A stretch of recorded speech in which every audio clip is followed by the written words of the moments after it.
This is NAB Show Live. We're really blessed to have our friends here from HP. I gotta say, I'm an HP geek. I was telling him a little bit earlier, I went up to the garage in Palo Alto and took a selfie by the garage where they started HP. I want to tell you, so HP actually started the entertainment business way back in the late 30s, making an audio oscillator for Walt Disney so he can make his movie Fantasia. So that was one of the first sales for HP, and a few weeks after that, they went and incorporated the company.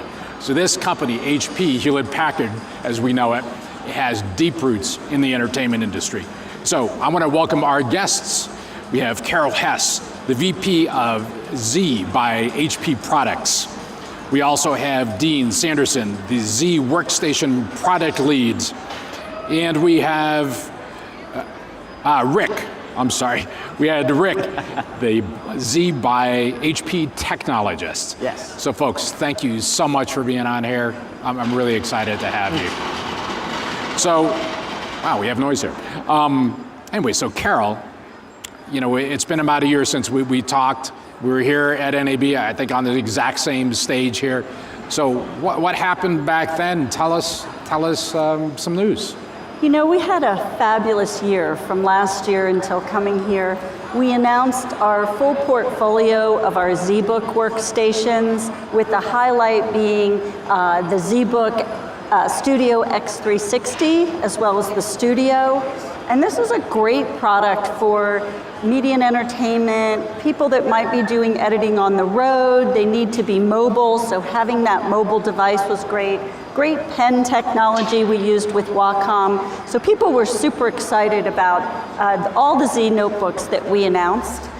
In addition, we had announced DreamColor, and we've got a great history with DreamColor, and it's integrated in those ZBooks as well. So we've had fabulous progression with all of the DreamColor technology. Our Z4 workstations, we upgraded those with the i9 processor, so adding more and more performance as we go. So just all around improvements that we've made to the portfolio from last year to this year, and letting us get into new markets and new segments, specifically not only media and entertainment, but maybe the creative professional side, and just expanding further into those markets we're used to. Nice, and that excites me. So, you know, DXC Technology, we run the infrastructure at HP, so that really excites me that you guys are, you know, expanding like this. So, what's your announce here at the NAB this year? So, we've got some great products as well as partnerships to talk about this year. So for starters, we partnered with Intel, and we are supporting the new Xeon scalable processors in our workstation, our Z8, as well as our Z6 workstation platforms. So for customers that are using very I/O intensive applications, multi-threaded applications, this will be a great performance boost for them. The other thing we partnered with Intel on is their new Optane DC persistent memory module. And that's kind of a mouthful to say, right? But what's great about this is it's a way that users can now improve their performance. They've got an added level of capability, because what we're doing is we're moving those data sets closer to the CPU to allow that faster processing to take place. It's also persistent, meaning if something goes down or there's some sort of reboot, everything's saved in that memory, so it's right there for them, and a much more affordable solution than in the past. So once applications get rewritten to really take advantage of this Optane memory module, there's going to be huge increases in that performance and reliability. Wow, nice. So Dean, tell me about the Z8 and the Z6. Sure. Z8, as you know, is one of the most powerful workstations on the planet. What we're doing with the new Intel processor launch is adding a lot more capability in terms of more cores and faster memory speed. So we're going to be supporting up to 29, 33 megahertz memory speeds now. We can configure the Z8 with up to 56 cores. It's a very powerful machine for many of the customers and partners who are here at the show. If you really need performance, it's the performance machine. The Z6 is a little slimmer line. It can be configured with up to 48 cores of processors and lots of variety in terms of the clock speeds of the processors, and as well the 2933 megahertz memory. The Intel Optane DC persistent memory is a big add to this line. It's really a breaking ground. It's kind of a new hybrid between storage and memory. They come as a DIMM, so they go into the DIMM slots, just like normal memory would. They can be configured today as a volatile memory solution, so they act just like memory, but they can be substantially lower prices for higher capacity. So for those people who have memory-intensive applications, it's a really good option to look at as we get to support those products. There are also a couple other configurations. We can configure that as storage mode. So it acts just like storage, but it's sitting on the memory bus. So instead of having to pass through the PCIe or the SATA buses to get to the CPU, it's right on the memory bus. And so very fast, high performance storage for those applications. And then as Carol mentioned, the real future for this is persistent memory, and that's where the lines start to blur between memory and storage. You don't really know there's two separate buckets. You have one big bucket, everything happens out of that. So you don't see that transition between storage and memory. So eventually, as programs are rewritten to take advantage of persistent memory, I think we'll see an explosion of experiences and applications that you can't do today. So Dean, tell me a little bit more about that. So in the post-production world or in broadcast, what should we envision with those kind of applications? How's that really going to help our folks create better and faster? Well, if you think about large processing that happens with a video editing feed or something like that, often you'll see crashes, for example, where you'll be in the middle of a large rendering project, you'll have a crash and you'll lose everything you had. With persistent memory, everything happens in the memory. It's, as the name would indicate, persistent, so it doesn't go away when the crash happens. You just are right back at the place that the crash happened. You can continue on from there. It also gives you the ability to do infinite redos or undos. So you can make a bunch of changes, decide you didn't like that set of changes, and you can undo perpetually back to the point where you want to start over with your editing processes. Wow. So in a timeline kind of situation. So it's a whole different way of operating. It's a completely different experience. It's nothing we have today. Interesting. So you got my attention. So, Rick, tell me about the partnerships with Avid, Red, and NVIDIA. I had the CTO of Avid here yesterday, and we were talking about some interesting things, and he's actually was an editor, so he's a guy that lives this, so I'm really interested in hearing about this. Sure, so we're working with Avid on one of our products actually that's been out for a while. The cloud is everywhere, right? So we're trying to see how we can help people do some remote editing using our remote graphics software. And we're working with Avid on testing that solution for people.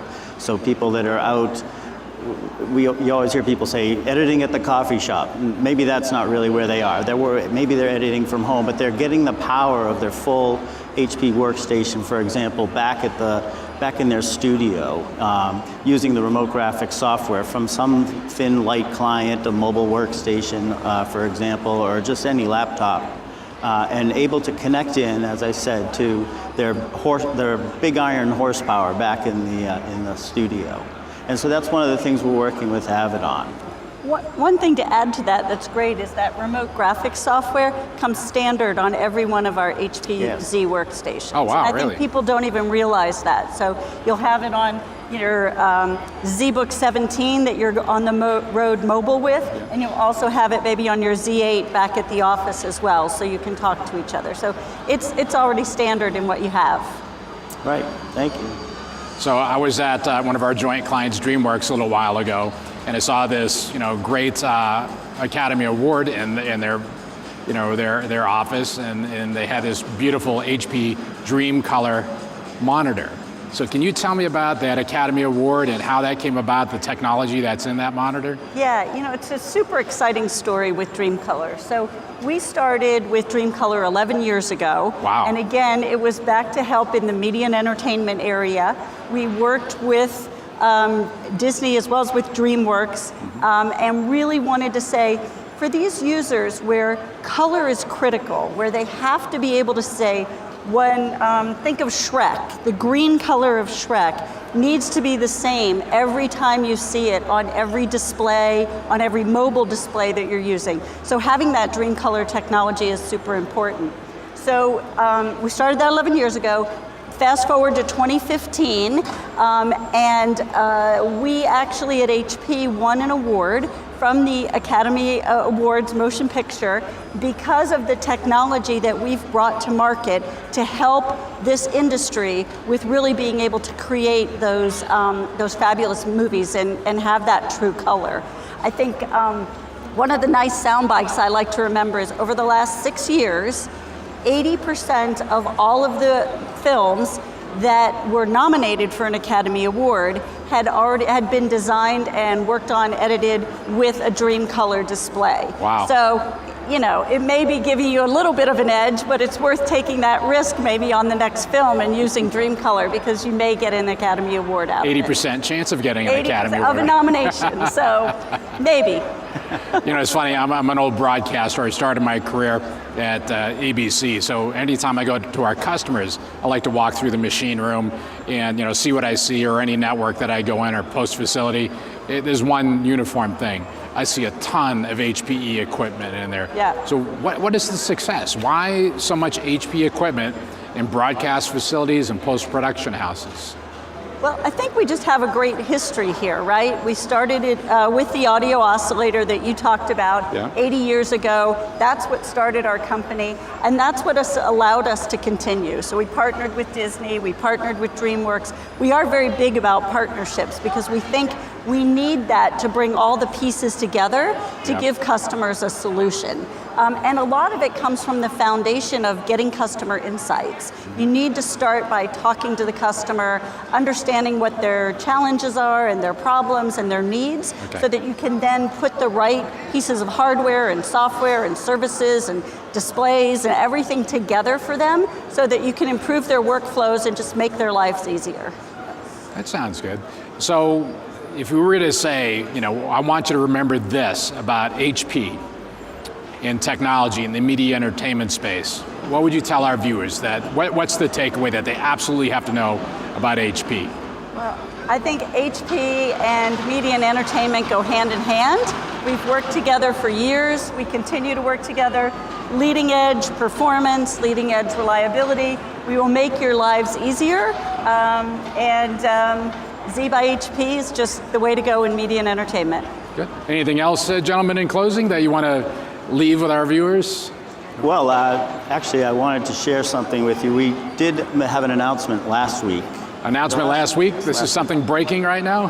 Well, no, it's not breaking because we had the announcement last week, but we do have with us a brand new VR headset that HP has come out with. So this one is called the HP Reverb VR headset, and it's got the highest resolution of any of the mainstream headsets. Don't let my kids see that. Don't let my kids see that because he's going to want one today. Well, the good thing is you'd be able to afford one for your kids because this is very affordably priced. It's got the highest resolution, as I was saying, 2160 pixels per eye, 2160 by 2160 pixels per eye. It's got extreme comfort built into the headband, and it's actually a very, very, very nice piece of technology here. So where can we see this?